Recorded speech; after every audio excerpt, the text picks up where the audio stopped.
কলগাছিয়াত ৰাইজৰ দলৰ বিশাল জনসভা পাটবজাৰত অনুষ্ঠিত বিশাল জনসভাত অংশগ্ৰহণ কৰে ৰাইজৰ দলৰ সভাপতি তথা বিধায়ক অখিল গগৈ। কংগ্ৰেছৰ আৰু AIUDFৰ শতাধিক নেতাকৰ্মীয়ে যোগদান কৰে ৰাইজৰ দলত। জনসভাত অংশগ্ৰহণ কৰি মুখ্যমন্ত্ৰী ডক্টৰ হিমন্ত বিশ্ব শৰ্মাৰ বিৰুদ্ধে সৰব হৈ পৰে অখিল গগৈ।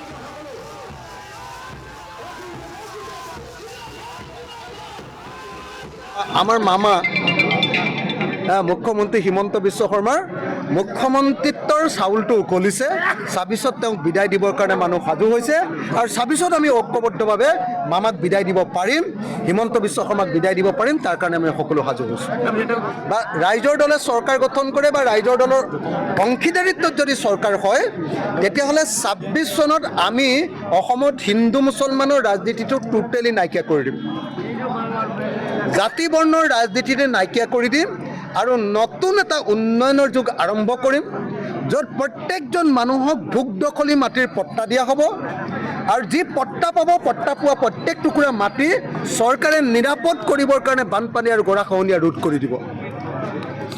প্ৰত্যেক টুকুৰা মাটিত জলসিঞ্চনৰ ব্যৱস্থা কৰি বছৰৰ সকলো সময়তে খেতি কৰাৰ ব্যৱস্থা কৰা হ'ব।